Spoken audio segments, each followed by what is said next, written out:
And welcome to This Is Now. We begin with breaking news from the Big Island. Just within the last hour, the Hawaii County Police Commission selected Reed Mahuna as the department's next chief. Mahuna had been serving as interim chief following the departure of former top cop Ben Moskowitz. He's a near 30-year veteran of the department and emerged as the commission's first choice out of a field of 8 finalists. He has extensive experience serving in different sectors, working in the Criminal Investigation Division, Communications Dispatch, and Traffic Services. Mahuna addressed the commission following its announcement. It was a very humbling experience for me to sit here through the last few days. And I'll never take for granted the trust that you've put in me. And as I said before, you know, one of the things I say often is I'm not going to let you guys down. I won't let any of you down, and I won't let this community down. I'll show you what I can do. I'll show you how I'm going to lead this department now with my vision. And I think we're going to do really great things for the community. Chief Investigative Reporter Lynn Kawano is on the Big Island for today's meeting. She'll have more on Mahuna's appointment this evening on Hawaii News Now. President Trump says he selected former Morgan Stanley executive Kevin Warsh to lead the Federal Reserve. Once known as a hawk pushing for higher interest rates, Warsh has advocated for lower rates in the current economy. Natalie Brand reports from the White House. He was the central casting guy. At an Oval Office event Friday, President Trump touted his newly selected nominee to lead the Federal Reserve, Kevin Warsh. I would say that this was the perfect candidate. This was not a surprise or anything. This was the man that's most qualified. Warsh, a former Morgan Stanley executive, also served on the Fed Board of Governors from 2006 to 2011 during the global financial crisis. At that time, it was very interesting. He was known to be a hawk. What does that mean? He likes interest rates high, which is contrary to what the president's talking about. More recently, Warsh has publicly called the Fed's leadership broken and has advocated for lowering interest rates, aligning him with President Trump's criticism of current chair Jerome Powell.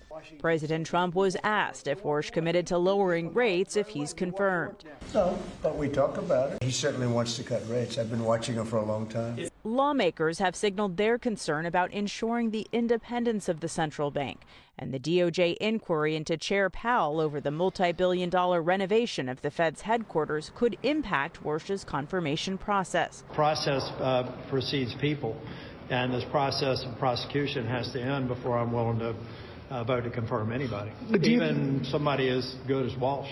Republican Tom Tillis's vote would be needed to advance Warsh through the Senate Banking Committee if all Democrats oppose the nomination.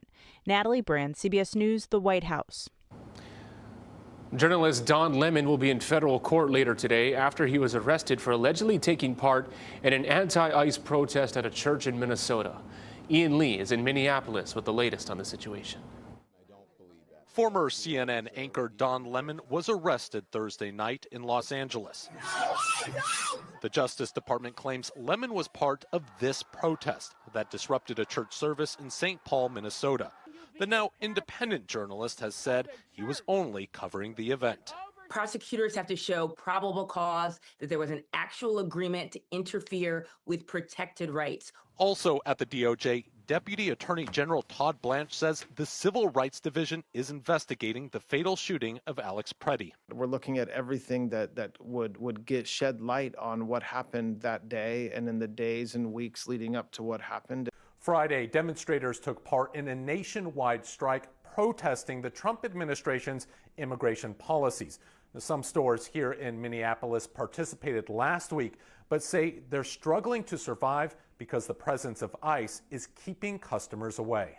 I already did it once. I cannot afford it another day. This has been my worst nightmare. There are ongoing protests outside the Whipple Federal Building.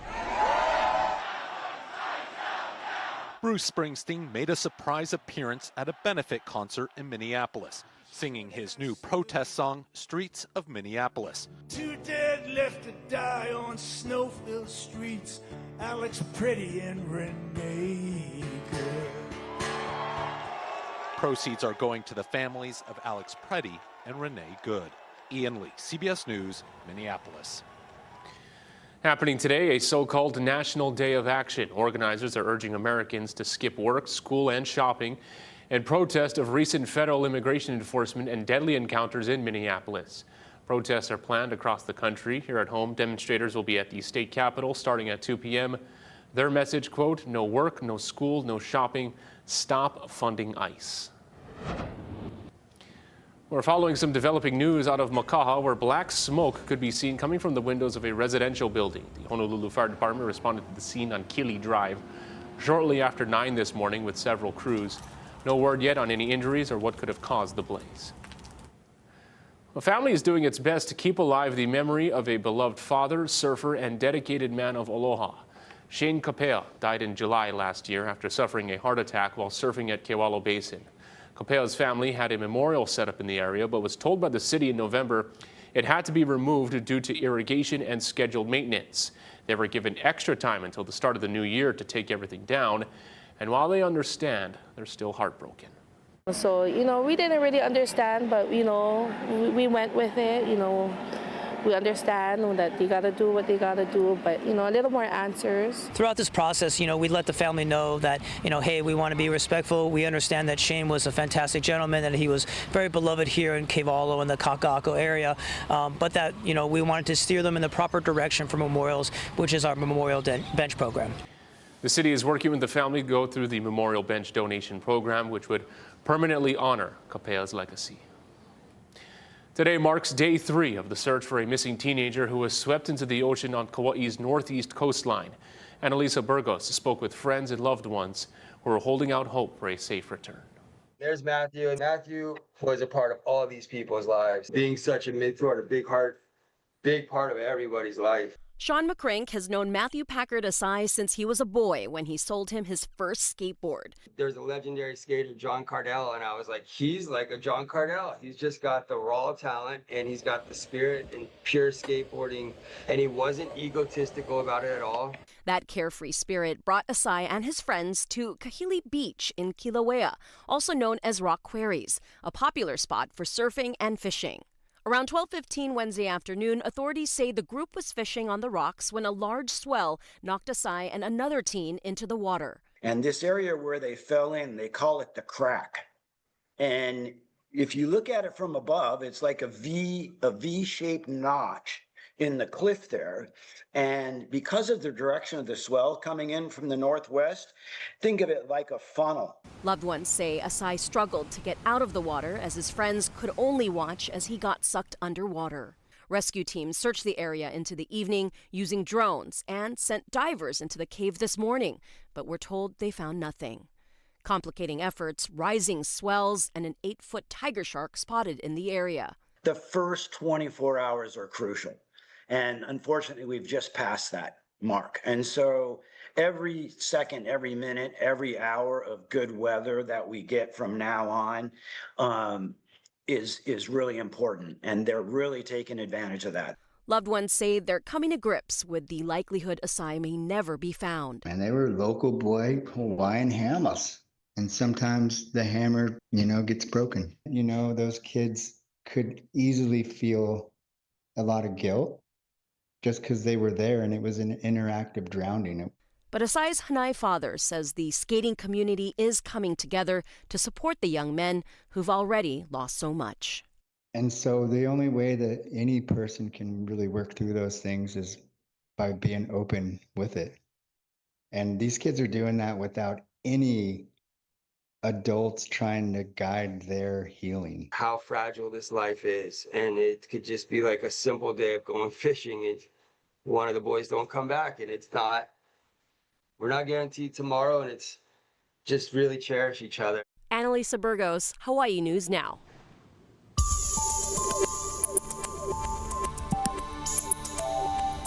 And let's take a look at our first alert radar and satellite. We are still tracking this weak cold front that's moving over parts of the island chain. I want to zoom in. It seems like we're actually getting some data coming in. I had a message that the Kauai and Molokai radars are down, so we're unable to track some of the showers out there. But in the last couple of minutes, you can see some data coming in, at least from one of the radars. Most of it's been offshore over the last couple of hours. As we're going forward, we're going to continue to see scattered showers continue moving down the island chain, getting closer to Maui County and Hawaii Island. We'll see light northeasterly winds behind the front and then we're going to start to see the atmosphere getting ready for another front that's going to be moving in Monday into Tuesday. I'll give you the breakdown on that coming up. Thank you, Drew. The Maui County Council this week voted to settle a wrongful death lawsuit involving a deadly crash in 2020. 28-year-old Matthew Pereira died after his motorcycle was struck by a pickup truck on Dairy Road. In the lawsuit, Pereira's estate alleges that poor visibility and road conditions contributed to the crash. The road was owned by Alexander and Baldwin at the time, but was maintained by the county.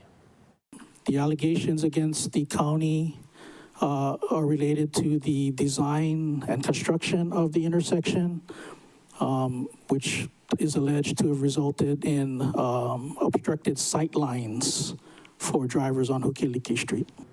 Details on the settlement, including the amount, have not been disclosed. It's still subject to the full council's approval. The driver of the truck was later arrested for negligent homicide. Patrick Ventura pleaded guilty and was sentenced to 1 year in jail, 5 years of probation. Ventura, Alexander and Baldwin, and the state are also named in the lawsuit. Coming up, a successful Hawaii recording artist is cited for a New Year's Eve fireworks incident on Maui. What we're learning about the investigation. And the Department of Justice releases a new batch of millions of files connected to the Jeffrey Epstein investigation.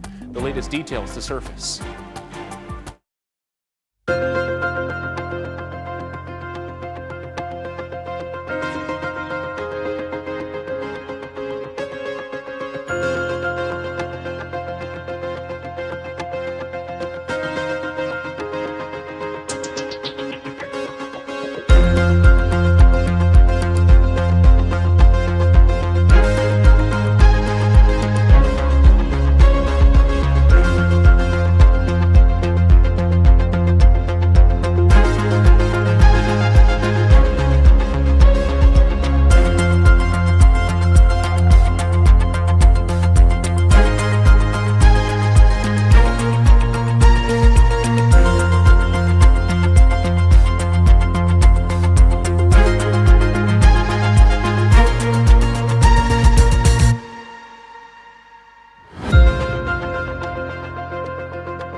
Welcome back. Emmy Award-winning actor Catherine O'Hara, known for her roles in Home Alone, Beetlejuice, and Schitt's Creek, has died at 71. According to a statement from her agency, O'Hara died at her Los Angeles home following a brief illness. O'Hara was born in Canada, started her career at Toronto's Second City Theatre. Other films she appeared include For Your Consideration and After Hours. A private celebration of life will be held by her family. New developments this morning in the ongoing Jeffrey Epstein probe. The DOJ dropped a massive amount of material connected to the convicted sex offender. Erica Brown has the details from Capitol Hill. The Department of Justice announced Friday the release of more than 3 million pages of documents related to the Jeffrey Epstein investigation. Today's release marks the end of a very comprehensive document identification and review process to ensure transparency to the American people. Deputy Attorney General Todd Blanche said the release includes more than 2,000 videos and 180,000 images connected to the convicted sex offender and his accomplice, Ghislaine Maxwell. We did not protect President Trump. We didn't protect or not protect anybody. I mean, I think that there's a hunger or a thirst for information that I do not think will be satisfied by the review of these documents. He noted there are extensive redactions to protect victims' identities. Previous Epstein document releases have highlighted the late financier's connections to many high-profile men, including former President Bill Clinton and President Trump, who has called the Epstein investigation a hoax. What this whole thing is with Epstein is a way of trying to deflect from the tremendous success that the Republican Party has. The Justice Department says it has to submit a final report to Congress providing the justifications for the redactions before the matter is complete. But critics on Capitol Hill say the investigation is far from over. Democrat Robert Garcia, the ranking member of the House Oversight Committee, released a statement slamming the DOJ for releasing only about 50% of the material it collected, saying, quote, "We are demanding the names of Epstein's co-conspirators and the men and pedophiles who abused women and girls." He also promised a thorough review of the newly released material. Erica Brown, CBS News, Capitol Hill. Back here at home, a high-profile Hawaii musician has been cited in a fireworks incident that left a home damaged on Maui. Our Chelsea Davis has the latest details from Kahului.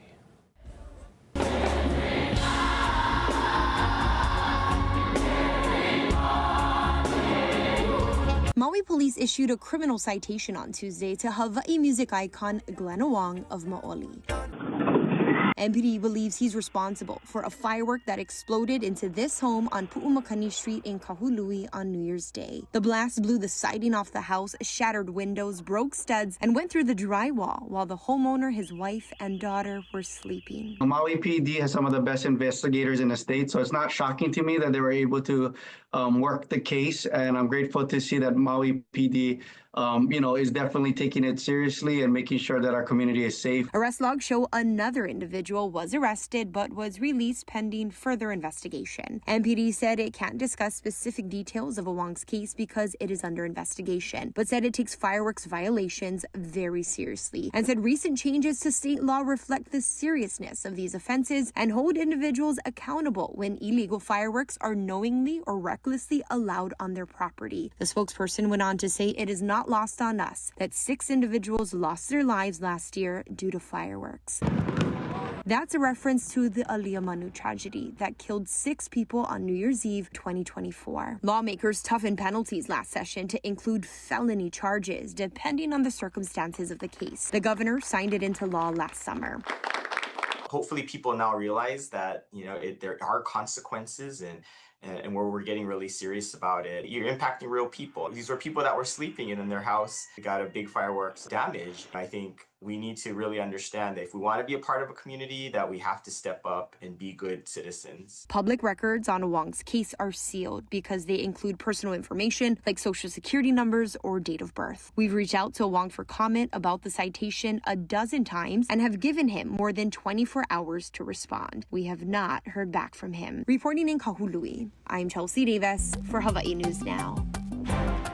Thank you, Chelsea. Stick around. Coming up after the break, we've got your full First Alert weather forecast. We'll break down the chance for rainfall going into Monday and Tuesday and the showers we're seeing outside right now.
First Alert weather with Drew Davis. All right, here's what we're tracking for this Aloha Friday out there. Again, we've got that weak cold front moving over parts of the state, giving a few showers, but overall it's been kind of spotty. We've got the front today, another one coming in on Monday, still seeing some fog in the skies because of the most recent eruption at Kilauea. That's going to be clearing out as we go throughout Saturday because of this first front. Also a warning level northwest swell. Just a live look outside, a little bit gloomy out there, taking a look towards the Reef Runway and Aloha Tower. Temperatures right around 79 degrees.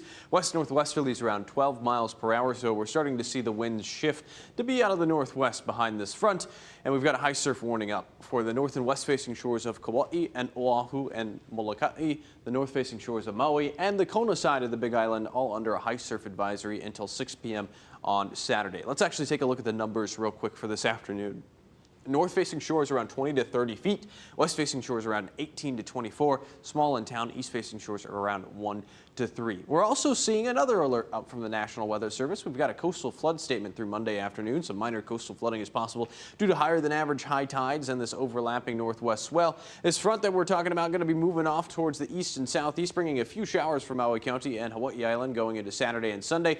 Then we've got this next front that's going to be moving in Monday into early Tuesday. I want to walk you through the First Alert Futurecast one more time. You can see passing showers as we're going into this afternoon. The front moves over the eastern half of the state early Saturday morning. Lingering moisture going into Sunday. Then we start to see southerly winds. Kona winds return ahead of this next front.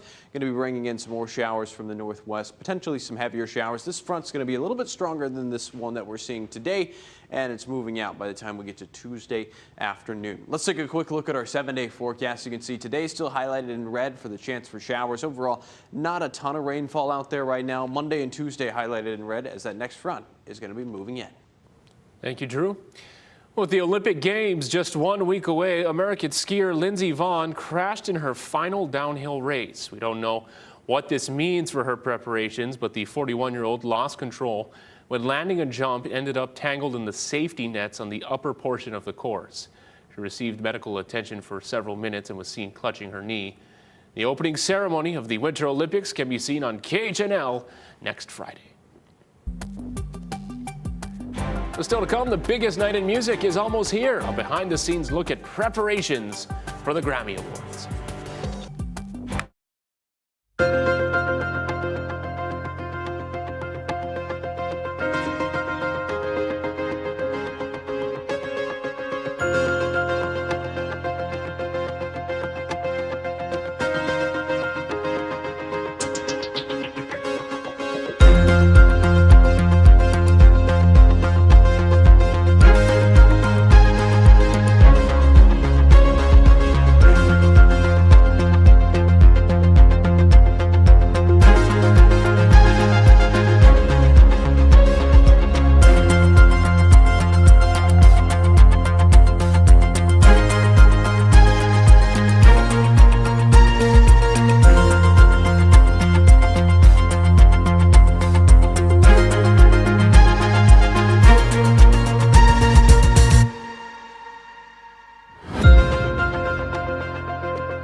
for some good news now. The stage is set for this weekend's Grammy Awards, bringing together some of the world's hottest performers and best creators. Gwen Baumgartner gives us a look behind the scenes before the big show. A crescendo of excitement ahead of the 68th Annual Grammy Awards, orchestrated by the Recording Academy's CEO, Harvey Mason Jr. Come hang out with us, party, enjoy some music, dance in your living room. It's going to be a big, big, big show. The night brings the best of pop, Latin, country, jazz, and rap together under one roof. And the countdown is on to music's biggest night, with crews working around the clock to transform downtown LA's Crypto.com arena into something unforgettable. That means creating a spectacular show for viewers, as well as the artists, with the Grammy's executive producers still finalizing the seating chart. And you sort of go, well, who should sit with who, and how do we make this a really fun night for everybody? And then we need to do some sort of deep research, who's got beef with who, so we sit on the other end of them. Luckily, that doesn't happen too much. Arguably, the industry's biggest beef remains between Drake and Kendrick Lamar. Lamar arrived Sunday with 9 nominations for his album GNX. Organizers expect the night to hit a high note when all Best New Artist nominees perform back-to-back. The lineup includes newcomer Somber. Being nominated for a Grammy, it's a beautiful thing that we have that, where a community of musicians that have impacted culture can all come together. It makes me feel like I'm a part of something and like I've been recognized. The awards will include 2 new categories, Best Album Cover and Best Traditional Country Album. This will be Trevor Noah's 6th and final year as host. Gwen Baumgartner, CBS News, Los Angeles.